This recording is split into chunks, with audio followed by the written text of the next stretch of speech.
Jump off that exhausting hamster wheel and into balanced living with Dr. Marissa. Promise you joy in the mystery.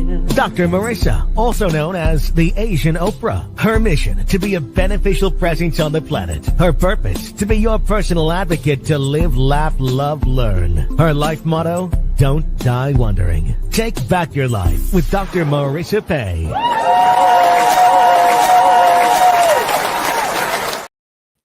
And welcome. You're tuned in to Take My Advice.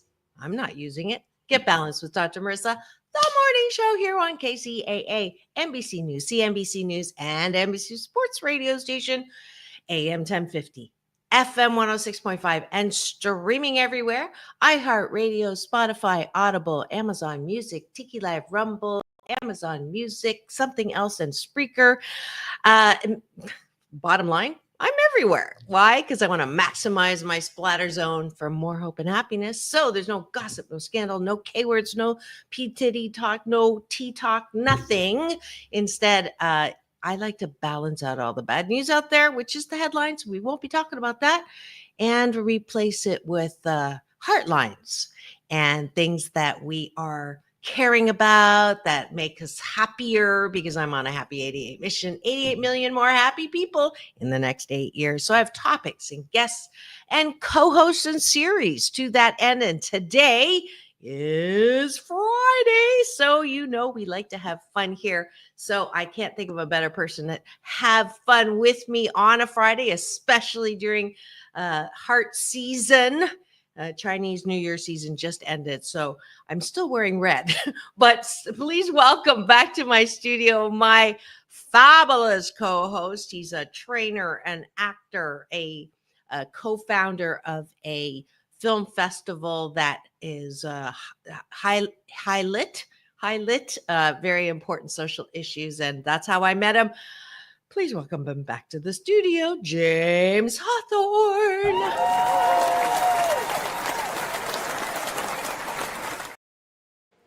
Thank you very much, Dr. Marissa. Great to be here with you today, as usual. It is. And happy birthday, dear James. Happy birthday to you. You get another applause.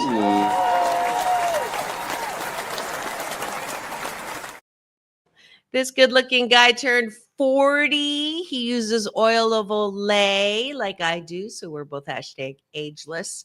But I wanted to do that because I didn't have a chance to do it because it was too early for your birthday the last time you were here. So, yeah, and we had a great time and wanted to give a shout out. Well, we can do this in our gratitude sandwich. Yesterday, I ran out of time to do the gratitude sandwich on Throwback Thursday, being titillated by Dr. Pat Allen. So I want to make sure we do that. We start off every show here with taking a bite of my gratitude sandwich for breakfast. Top of the bun. What are you grateful for that's outside of yourself? Bottom of the bun, because I like it on the bottom, even though it's Single Awareness Day instead of Valentine's. On the bottom, the gratitude turn inwards. What do you like about yourself? So that is what we're doing first. James, what are you grateful for? Well, you got to be a part of a lovely birthday celebration. So I am grateful for my friends like you, my family, for all coming together to celebrate a very big milestone. In LA language, I am now 30 plus until I turn 50, and then I'll be 40 plus. But just such a lovely week of meals and get-togethers and really funny stories. You did a really funny an impromptu roast on my birthday, and a lot of people that didn't know certain things about me got to learn certain things, and you know, it's great. Did they say anything? Did they say anything when they were training with you? No, Afterwards? I think they were amused. They were like, was I surprised? Yes. Was I shocked? No. which is actually the same words my dad used when I came out to him. Uh, He okay. sounded like a news. He sounded like Walter Cronkite. Next on the news, son comes out to father. Was I surprised? Yes. Was I shocked? No. Now to the weather. Those are his words. It was really funny.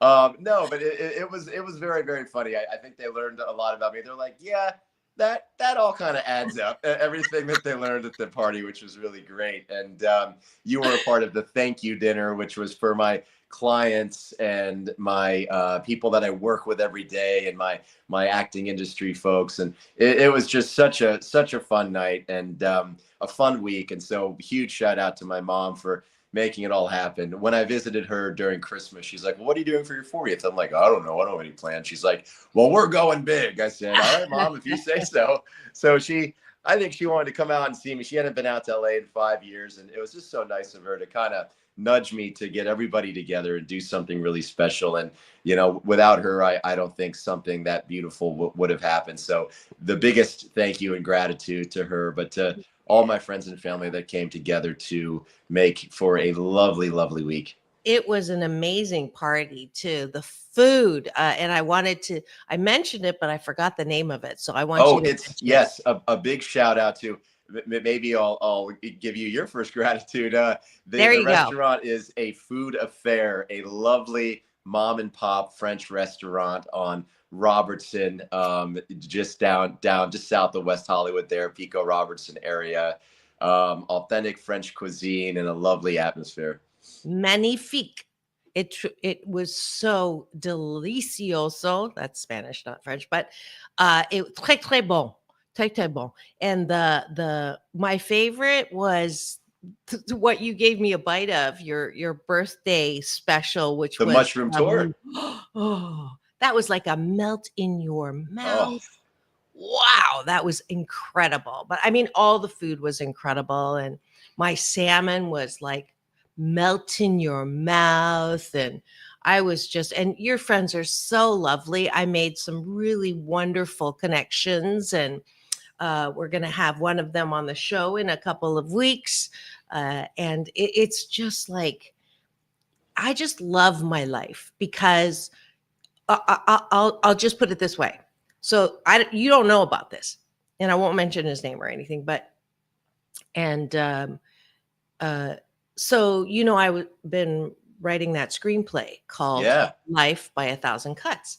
And it's based on real true events, obviously. And it's pretty raw.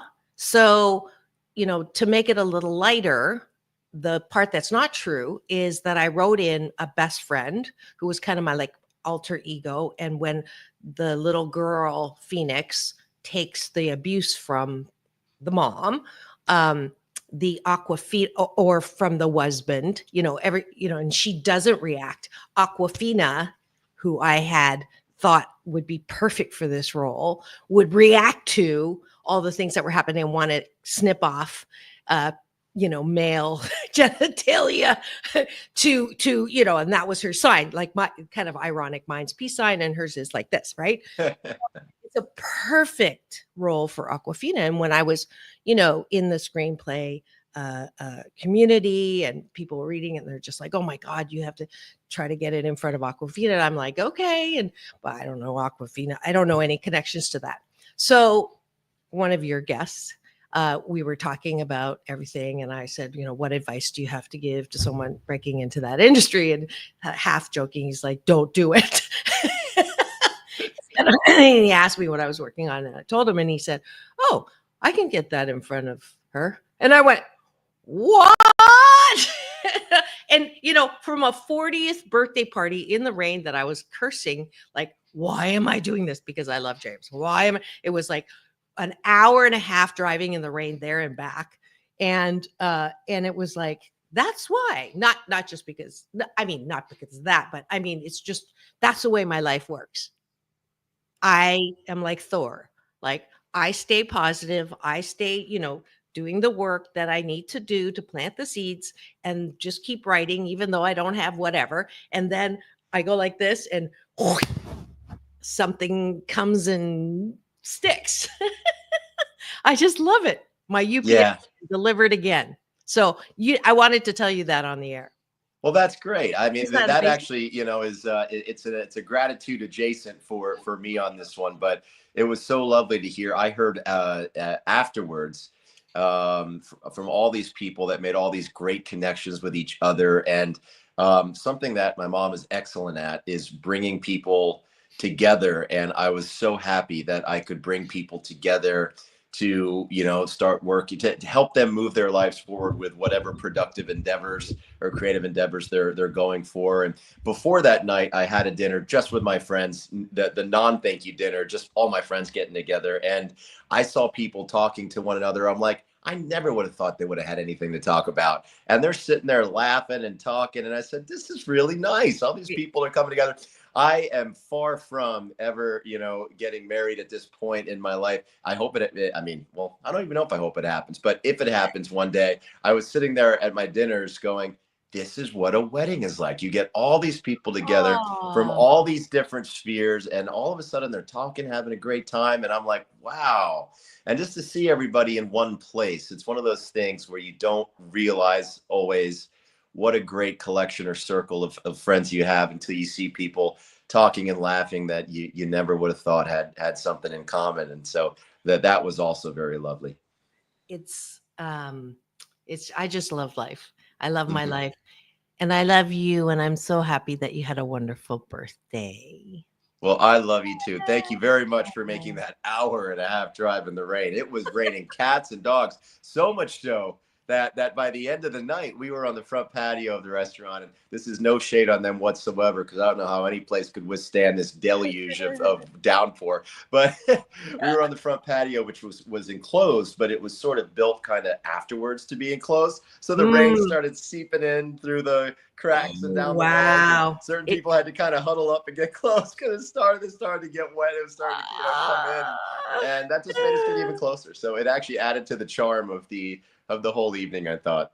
That's amazing, because it was just the food, the Mm. ambiance. It was just really, truly wonderful.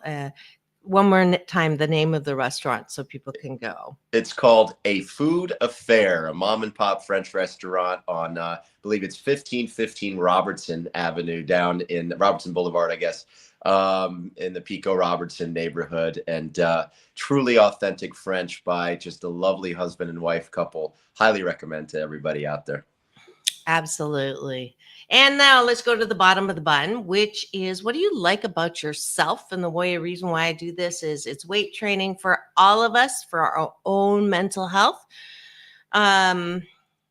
People have a tendency, well, the good news is we're aware that mental health is something that affects everyone. And thanks to my honorable moniker, Oprah, as well as, athletes and actors who have taken the courage to come out and talk about it openly. That's great. The downside is awareness is good as a start, but then reaching for things outside of yourself to try to soothe yourself is a very dangerous thing. Side effects, main effects, as well as it's just temporary when you're taking something to just sort of like feel better for now. But if you haven't addressed underlying stuff, and one of the biggest things that affects mental health is self-loathing, self-hatred, self-criticism. So I'm on a mission, along with happiness, to get people into personal mastery. And personal mastery is to take control of the voices in your head. So if you have voices telling you you're not good enough, that you didn't get enough done, or you shouldn't have said this, shouldn't have said that, and that's how you go to sleep, no wonder you can't sleep. So this is an exercise we're modeling for you now, that when you go to bed tonight, talk about what you like about yourself. And it'll be uncomfortable, as it was for James in the beginning. Yes. It will get more and more comfortable. So, James, what do you like about yourself? Much like you did with this exercise at the dinner party, you kind of put my feet to the fire with this. And as I was receiving this wonderful roast, I had to practice this very thing because, initially I'm scared of what everybody's going to say. I knew no one was going to say anything like mean or nasty, but I was scared of what might be revealed about, me. Because obviously with my clients, I like to be very professional and make everything about them. So then to have it be all about me for a moment was an uncomfortable situation. And then as the roast was going on, I realized, you know what? Like, there's nothing at all to be afraid of, because all of these things that people are saying, these are funny stories that make them smile when they think about me. So if I listen to it and I don't like it, well, that's an opportunity for me to practice self-acceptance. And as people were telling these stories, some of which could have been embarrassing or could have been revealing to certain people in my professional life, I sat there and I thought about it, and I realized, you know what? This is great, because these are all the things that make me me, and the only person judging me for them and not laughing and enjoying hearing about them would be me. So I started laughing along with them and saying, this is great. Yes, I do like to swim naked, and you know what? I swum naked with one of my best friends of the last, oh God, it seemed 18 years, in many bodies of water all over the world. That's funny. I enjoy that. I like that about me. So Yeah. as the roast was going on, it was great. So I like that. I like my ability to accept all parts of myself, regardless of what anybody might think about them. And because they were all my friends, they all laughed and enjoyed them, and probably were not surprised in the least to hear about them, even though it was new information. So I like my ability to embrace all parts of my fun-loving, wild self.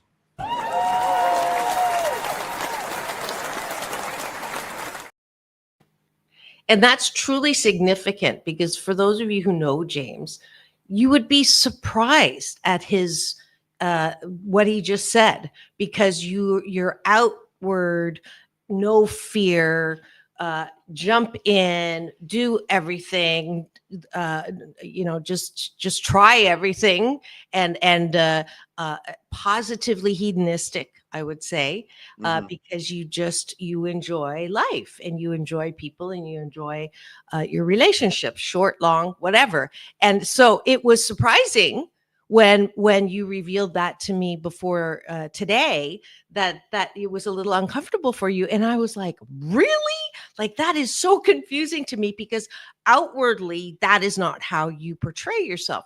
So why I gave him the applause is, there's this, my favorite African American saying is, when there is no enemy within, no one outside can hurt you. So good. That encapsulates everything that I was just talking about. It's just, moose drop on that one, because sorry, he dropped to the ground. It's that imposter syndrome. It's that, not you, but I call extreme people like this are egomaniacs with inferiority complexes, right? And that's the work. That's why we do this, is that if you can't believe in yourself and you can't approve of yourself, how the fork do you expect anybody else to? But it is very common, and that's why we talk about it. And I'm so glad that you got to that place, because it was one, and it's funny, that one part of the clip, I didn't even hear that's what he said, because I was busy filming, that he had said it that way. Like, I was like shocked, because I thought I had music underneath, so none of the words. but you look like you were really enjoying. But I'm glad that was a moment for you to embrace. And that's exactly what we're talking about. 88% of yourself is fabulous. 12% of the time we step in it, and it's okay, right? But we got to focus on that 88% and not the 12%. Otherwise, we're going to have a miserable life if you're always looking at what's wrong with you or what's wrong with it, because then you're going to look at other people that way too. What's wrong with them? So let's look at what's right with us. And today we're celebrating all of what's right with James, with ourselves. So there you go. Well, I'm going to piggyback on that and say, Yeah. even the 12% can be good. Sometimes we look at that 12% when we step in it, I think, as failures. And I think that the way we frame it is important, because sometimes our failures are foibles, and foibles are funny. Very and so true. if you can frame your failures as foibles and say, oh, I stepped in it. Look at Yeah. me. It's okay. I'm a human. Everybody does it. Today was my Yeah. day.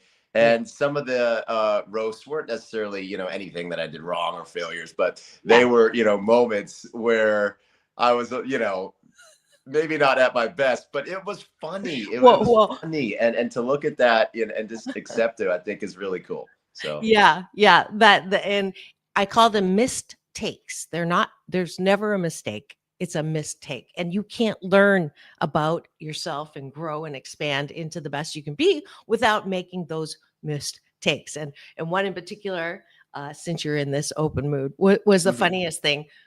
Because I thought I was the only one that he would mansplain baseball to when he took me to the Dodgers. But apparently he does that with other people.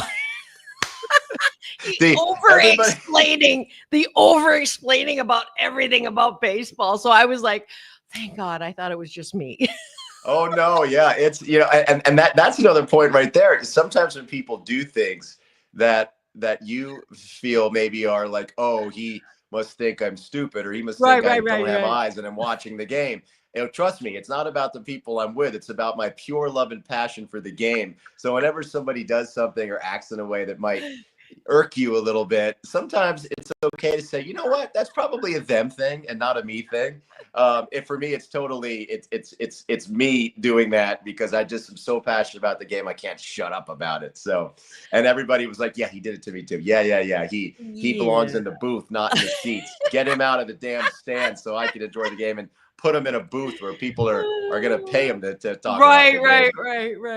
That was really great. Well, we spent enough time on breakfast, but I'm so glad that we did this. And I'm, I'll end with my own appreciation is I didn't plan to go in doing a roast, and I was sort of inspired. Like I just had the thought, and I turned to his mom and I said, what do you think about this? And she's like, yes, go for it. And this was behind his back.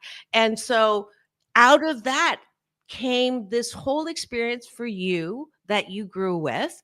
It brought us closer together, I think. And it was just really like a great idea. So I am appreciative of my ability to, be open to inspiration. I think that's the key word for my life these last 16 years is that I'm open to the impulse. I'm open to the inspiration or creative impulse or indicated action, if you want to call it that. Whatever it is, it's law of attraction. It's a design for living. And out of that came so much good. Otherwise, it would have been everybody sitting apart, right? Having conversations. And you did go to every table, but it's kind of like a wedding. And then you make a speech, and that would have been it. And it was so rich because of the dynamics of the roast, because everybody got involved. And so I was quite proud of myself on that one. You see what happens when you let two wild women get together behind your back? I let Dr. Marissa and my mom talk without me supervising, and look what happened. No, it was really That's your fault. You put me at the VIP table with your mom. I sure did. You know what? What you just said reminds me of a great saying that I learned in acting class. And the reason I'm bringing that up is because to be a good actor is to be a good participant in life. Because when you're dealing in the world of make-believe and telling stories, you have to believe it so much as the person telling the stories that it makes the audience believe. And to do that, one way that was expressed to us in class, this is a Sandy Meisner quote, was, let me make sure I get this right. Feel before you act, but act before you think. So talking about being open to the impulse, meaning that you have a feeling, and everything that you do is generated by your own authentic, real emotions. You act because that's what makes it pure and honest and raw. But don't let thinking get in the way of your actions, because then when you start trying to measure it and judge it, you end up being a watered down, diluted version of yourself. And nobody has the opportunity to appreciate you, accept you, and even reject you for who you really are. And I've always said that if I'm going to get rejected by someone, I'd like it to be for who I really am, because there's nothing worse than trying to be something that you're not, trying to put your best version out there and still getting rejected. I'd rather, go down with the ship and be rejected for who I really am, because then at least you get an honest reflection, feedback on who you are and the way you are. And I think that's a very good piece of advice for Yeah. life a lot of times. Yeah, absolutely. Absolutely. Well, thank you for joining us for breakfast. I encourage you to do this good life habit: gratitude in the morning, appreciation at night. And then I promise you will sandwich your day in the most positive way. Thanks for joining us for breakfast.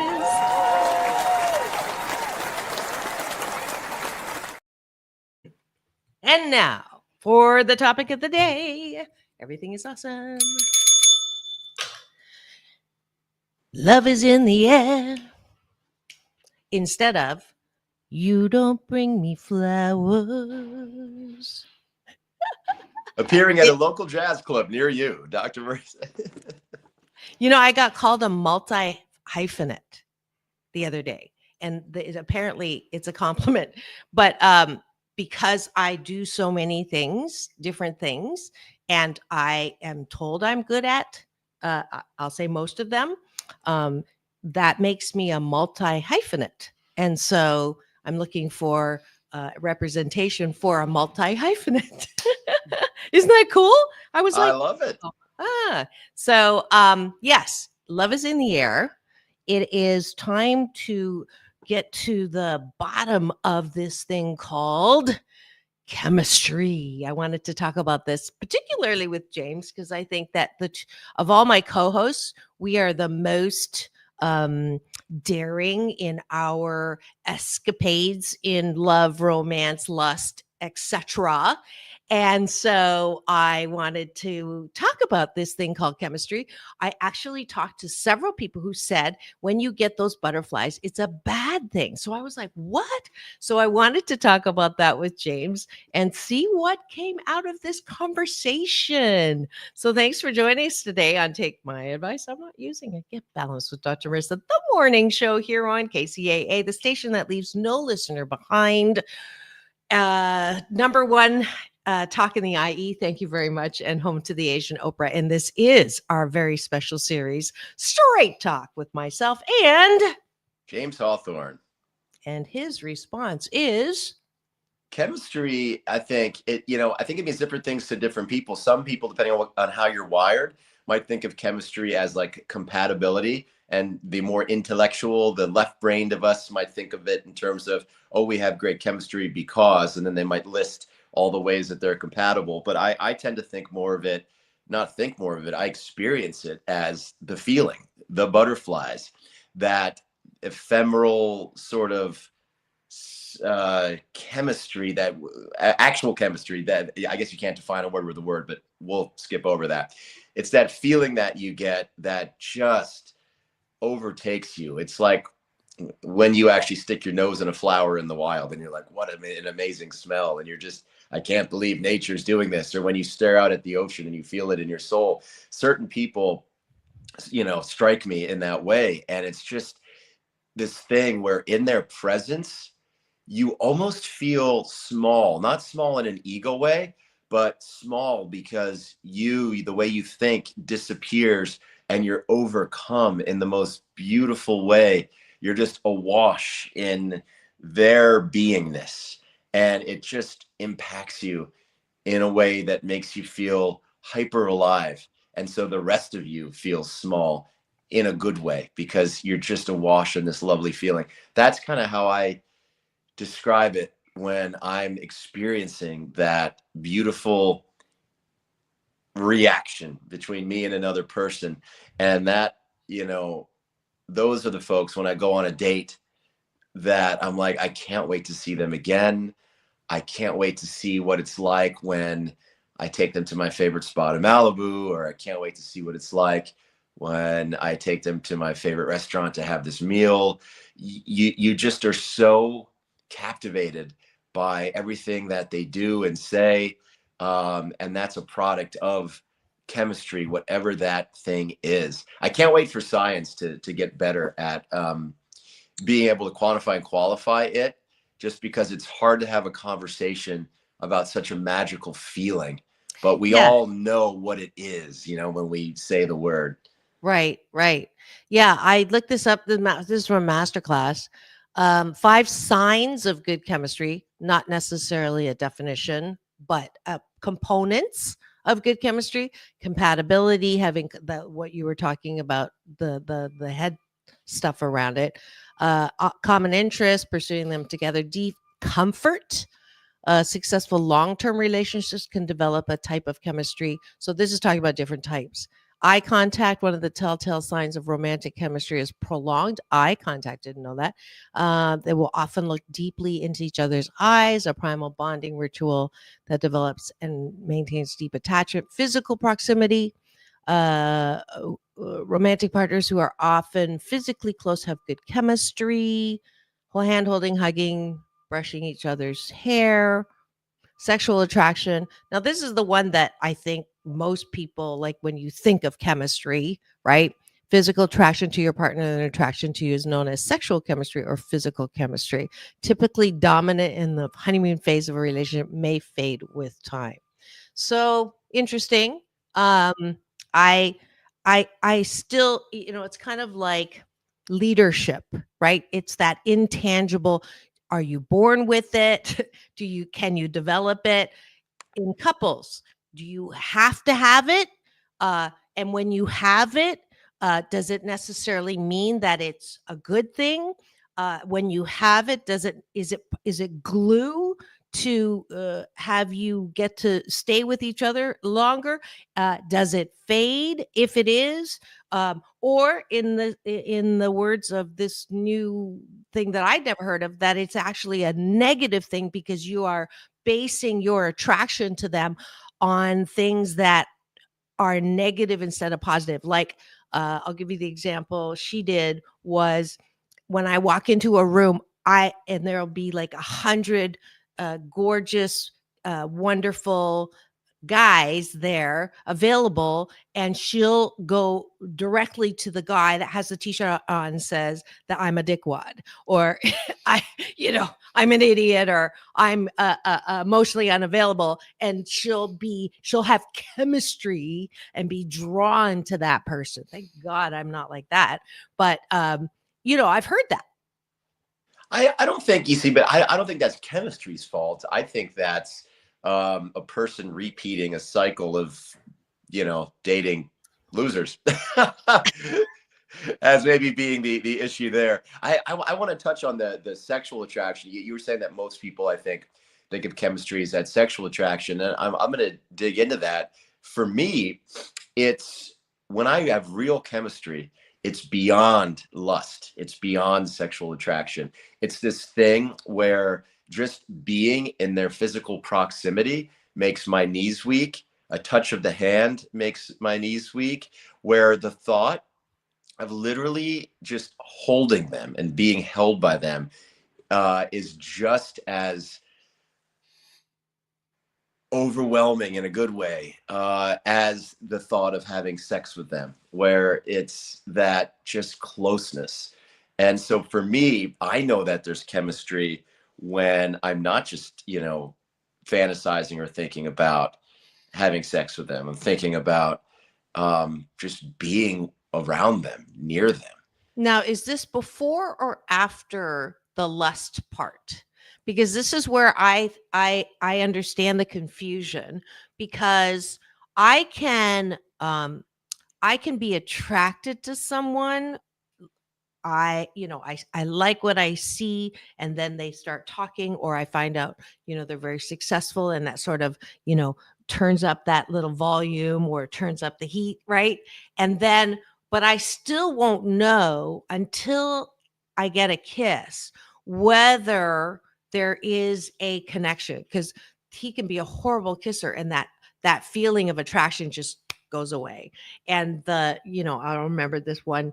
Everything on paper was fabulous. This is before I got married. He was a lawyer, and everything, was great. And then as soon as we kissed, his tongue was like all I could think of was liver, right? Oh. And I know. And so it was done. It was over. So now I've had dates where, again, everything ticked on the boxes, and that first kiss, it was like my pilot light got lit, right? That what you're talking about, that feeling of just like, and that to me is chemistry, but it's almost like it's a slow build, not an instant attraction. It has to, it's like a formula, literally, for me to get to that point. Yep. I don't That's know if that's funny. because my mind is stronger than my chemistry. Like it has to all line up, or I don't let myself, like if there's a hot fire fighter and he, it is just like gorgeous and, pays attention to me and what it's like the compatibility, my mind starts going with the compatibility, right? And So your mind might be, your castle, so to speak, might have higher walls and wider moats than others for that mm, chemistry to penetrate, to infiltrate. I like And that, that of word. course, could come from, That your penetrate? yeah, right. I mean, we talk about your husband and some of the not so nice. So, our experiences, I think, can sometimes make us more head first, and we protect our heart. We guard our heart a little bit. And in addition to guarding our heart, we might guard that feeling in the tummy, those butterflies. We might not let them in, to protect ourselves sometimes. I'm not saying that's the case. It's just a thought No, no, that no. popped It into my mind. totally is the case, but with my husband, that was not the case. And maybe I just made that connection when you said it. When I first saw him on Catalina Island, I was on a boat and he was on the dock, and I looked at him, tall, dark, Gregory Peck looking, and instantly I was attracted, and instantly I felt the chemistry. And the fact that later into the, finding out that he didn't like to work. And also when I said, I love you for the first time, he said, I don't love you yet. Right. That didn't deter me and my chemistry from continuing to try to make it work. And I have no regrets. I have two beautiful girls, but looking back, maybe that's why my definition of chemistry has changed, because it went sideways that first time. Yes. Well, your definition of chemistry, but is it the case that chemistry is just chemistry? The only thing that changes is its relationship with us in terms of how much and how easily we let it in or not. I still will have less so now. The older I get, the less often I crush, on somebody. And a lot of times I think a crush happens when there's that chemistry, that instant chemistry. But I even remember as like a little boy, like before I even, knew what my sexual beingness was, I experienced chemistry in that I would just gravitate. I would feel those butterflies just sitting close to certain people, like in class in elementary school. And of course, as I discovered my sexual identity, sexual beingness, I understood that to be chemistry. But chemistry, I believe, exists completely outside of the sexual realm because I know that I felt it just as a little boy around certain people. So I think it transcends sexual attraction. And you're saying that's how I think most people define it. But I think that's just because our sex drive is such a large part of who we are. But I think if we are honestly trying to wrap our arms around what chemistry is, I think it's bigger than it encompasses sex drive and sexual attraction, but it's bigger than it. It's a larger circle. And you talked about how sometimes a kiss can ruin chemistry for you. And for me, my experience is that if I'm feeling chemistry with somebody, there's no such thing as a bad kiss. If I'm feeling chemistry with somebody, there's no such thing as bad sex. I can tell you, I think if I zoom out and try to look at things objectively, I bet you that I have had objectively mediocre sex and mediocre kisses with people that I have crazy chemistry with. And It's it because of the doesn't chemistry affect that it. the sex and the kisses are better. So mediocre, right? Did that not lessen the chemistry then? No, because for No. me, Okay. the way that I feel just being around that person is so strong that Uh, I think see, so like I said, the experience of kissing that person is still wonderful, even if objectively, like if you were to like call in a kiss doctor and say, here are all the things that aren't working with their kiss. Yeah. Well, if Right. I'm feeling chemistry with that person, it doesn't matter. It doesn't Like, matter. Okay. yeah. All right. So the science behind chemistry, I did find something. Ah, Yes, I knew you would find this interesting. It's from the psychologicalscience.org, and it talks about that special spark and defining chemistry, emergent phenomena. So it's that ethereal versus the tangible. Relationship effect can be related to liking, but it's broader than that. That's what you're saying. Encompasses the feeling that a given relationship is special and different than others, often embodied non-verbally outside of awareness, almost like the sixth sense, right? And different from other high quality connections. So this is the chemistry, and this is, I'm a walking oxymoron, not a moron, but a walking oxymoron, because I talk about all the time the importance of having a romantic relationship, because it's nothing like any other relationship, right? You can't get it from your friends or your family. It's because of that chemistry and that feeling. And I don't have one more time on Valentine's. I don't have it. It's not, at least I've been dating, but the name of my show is Take My Advice. I'm not using it, but maybe that's why I'm continuing to date, is because I recognize the truth behind that thing called chemistry. It's a nice feeling. It's a wonderful feeling. However, I will point out, logically, it makes you say and think and promise things in the first trimester of a relationship that you can't possibly carry out. I will love you forever, no matter what. You are the most important. I've been looking for you all of my life. You complete me. That's all bullshit talky, because you don't know them. And you're responding to that first glow in a trimester of the pregnancy model of relationships that I created. So in that sense, chemistry is not necessarily your friend. yeah. Sometimes, chemistry, I think, is like a superpower. And, like they say in the superhero movies, with great power comes great responsibility. To fully enjoy it, I think sometimes you have to bite your tongue. Sometimes I think as people, prefrontal lobes, we want to verbalize everything. And sometimes it's best just to shut your yapper and enjoy and experience it. And sometimes, when there's good chemistry, you can just sit with that person, be with that person, and not say a damn thing. Or if you're, even if you're FaceTiming with somebody that you have tremendous chemistry with, you can just sit there and look at each other and smile and be totally, in a state of bliss with them. And nothing needs to be said. Like, I'm going to love you forever. You're the most special. You don't have to articulate it when you're in a state of chemistry. Just be. And I think, when you do that, chemistry is definitely your friend. If you start trying to spread it around to all parts of your beingness, you can get into some trouble.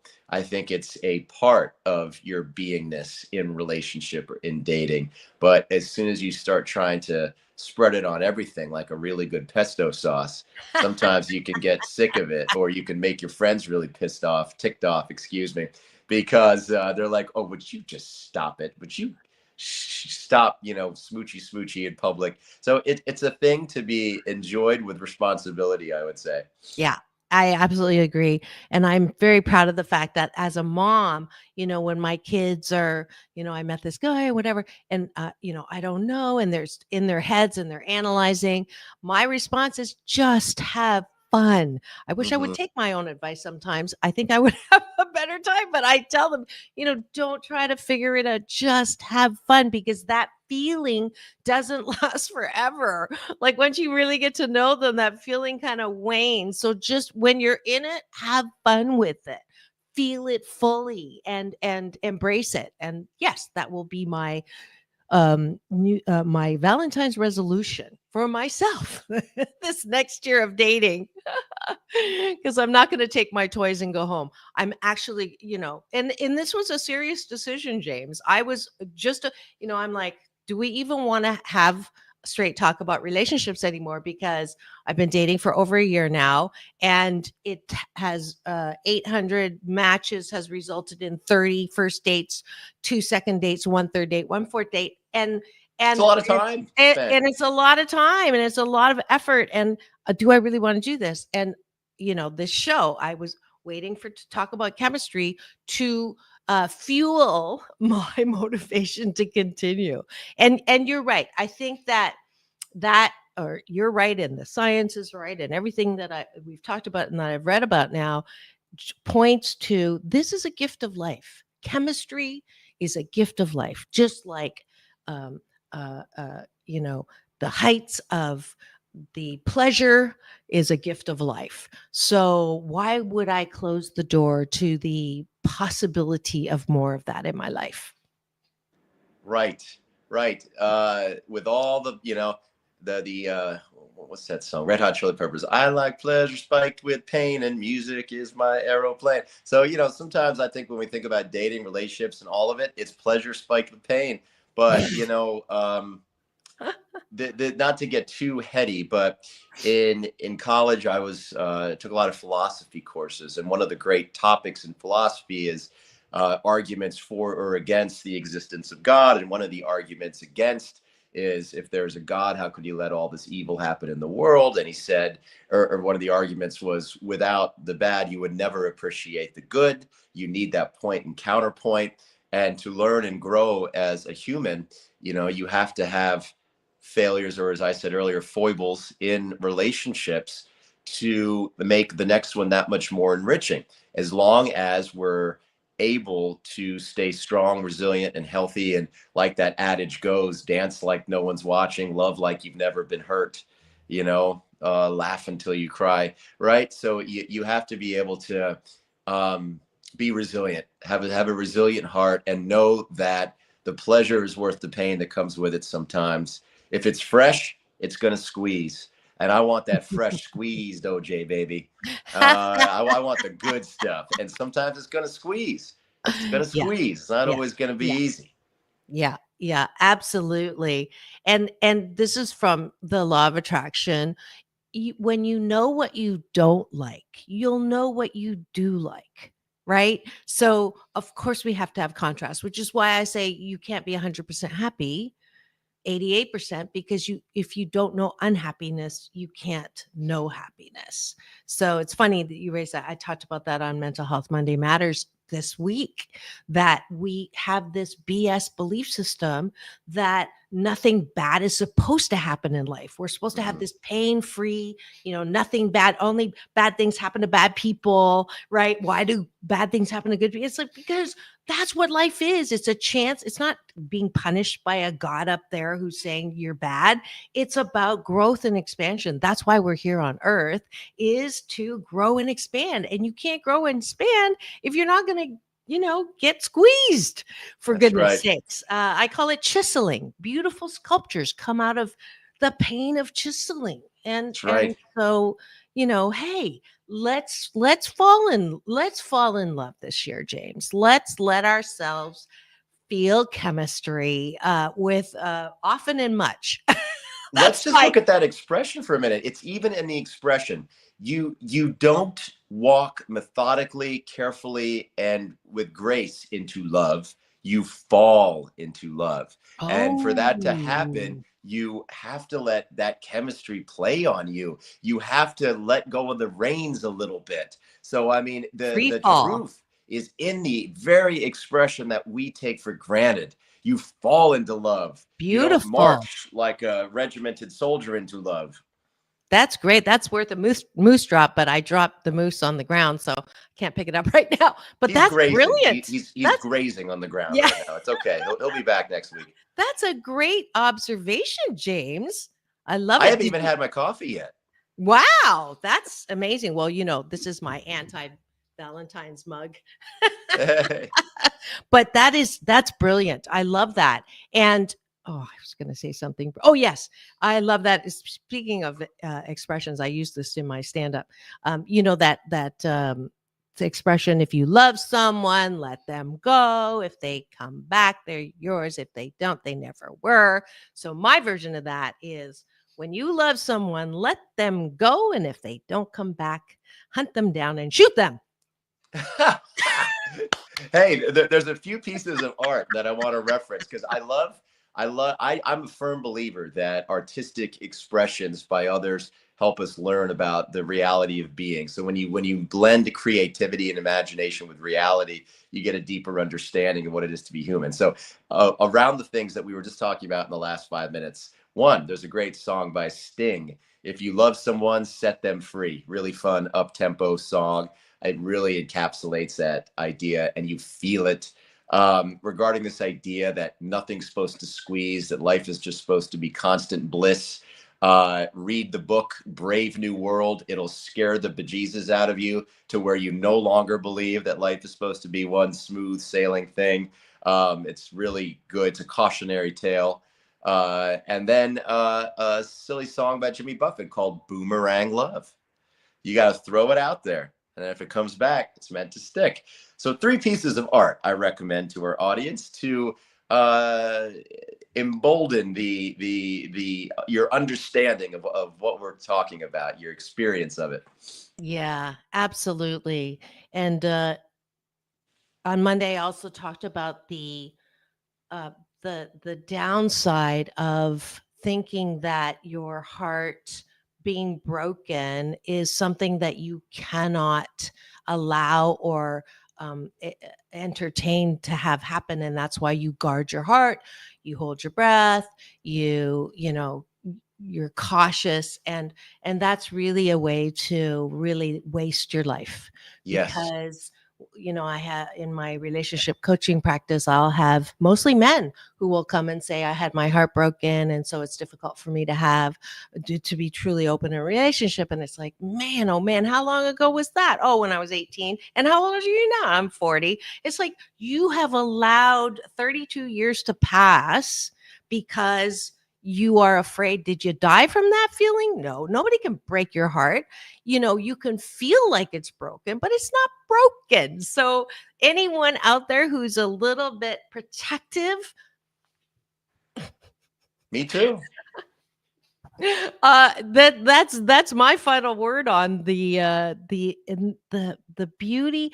This love season, allow yourself to feel that kind of romantic love. Ooh, I got a weird a half-lit pilot going. I just felt something warm down there, because it's really up to me to affirm that I want to do this. And my girlfriend sent me something beautiful this morning for Valentine's. It's too long to read all of it. I was like, let's see. It is the love day. Wherever we are in our healing process, we can have as much fun with it as we choose. Whatever our circumstances, we can be grateful that our heart is opening to love. And then her affirmation, which I'm going to compound on: I will open myself to the love available to me from people, the universe, and my higher power today. I will allow myself to give and receive the love I want today. I am grateful that my heart is healing and that I am learning to love. Isn't that beautiful? Yes, I think that those are exactly the kinds of words that people need to get over heartbreak, because once again, it's not broken. I want to encourage people like you did to be brave. If it's fresh, it's gonna squeeze, and we don't want to drink that concentrated OJ. I'm gonna say that and the way to do that is to reframe your relationship with pain. Pain is a part of the human experience, and when you embrace it and say, I want to feel that pain. As a competitive athlete, I learned that pain was good, because on the other side of it is growth. It lets you get better. And what you think you can handle is so much less than what you actually can. If you embrace pain and look at it as, this is a part of my journey, this is a part of my experience, and not to say what is good or bad, because you don't know. Similarly with chemistry, to bring it back to chemistry, don't try to verbalize it and make it more than it is, because then you start saying silly stuff that gets you into trouble. Just enjoy it for what it is. And yes, even pain can be enjoyed for what it is if you frame it as an opportunity for growth and development. So when it comes to chemistry, love it, be awash in it, like take it all in. But it's just a part. It's just a part of this wonderful thing of being a human being in relationship, in love, in dating. Beautifully said. We're gonna end, but I want James to invite people to experience his work, which is Thank you. Yeah, and we'll close out with that. Go ahead. Oh, okay, great. So we're going to stay here with it. Awesome. All right. Normally I'm here on screen by myself, and I'm like, oh, it's just me. We got so caught up in this that we didn't take a station ID break 3 times. So, but that's okay. That's okay. I'll keep it quick. Okay. I want to say that something I'm experiencing with some new clients is that the idea of taking control of your health and fitness can feel completely overwhelming, and people don't always know where to start. There's a lot of misinformation. It feels like, well, where do I even begin? And one thing that I try to do for my clients is sort of be the hub, the center for that. And I want to simplify it for folks. And some people are all or nothing in terms of, well, I got to make all the changes at once. Other people are completely overwhelmed by that. So I really like to give people a step-by-step process for how to take back your life with Dr. Marissa, take back your health and fitness with Coach James Hawthorn. and let me get rid of the guesswork for you and prioritize, give you A, B, and C priorities, and help you take those first steps that build long-lasting habits. So no matter what your goal is, let's create a lifestyle that allows you to reach for any goal, because I want to give you a foundation that's unshakable, and I want to get rid of the guesswork in doing that. So if that's something that sounds appealing to you, please reach out to me on Instagram at Action Man Fitness. Say that you came from any of the Dr. Marissa shows, and you will get an additional complimentary session beyond just the assessment. So I'm really excited to work with you. So that's what I'll say about health and fitness today. Fantastic. Thank you, James. And I hope that you've enjoyed this lively discussion on chemistry. Hopefully you are going to enjoy, whether it's SAD day for you, Single Awareness Day, or you get flowers. You don't bring me flowers. I love that song. Although I should stop singing it, because that's affirming the fact that I don't get flowers. So if you'd like to give me flowers, I'm just kidding. I know that whatever you're doing, if you are single like I am, And me. Right, and James, write a note like my girlfriend Anne-Marie did, to affirm within you that this is something that you want to be open to this year, and see if that intention does do something for you. And then write a love note to someone. It's maybe not the chemistry kind, but anyone in your life, so that you can really be in the center of the energy of love. We come from love. We go back into love when we pass, and we are love. That's my final word. It's all about balance. Peace in, peace out. World peace through inner peace. Now go and have the best Valentine's ever and weekend, right? Yes. And be bold. Live bold. Yeah.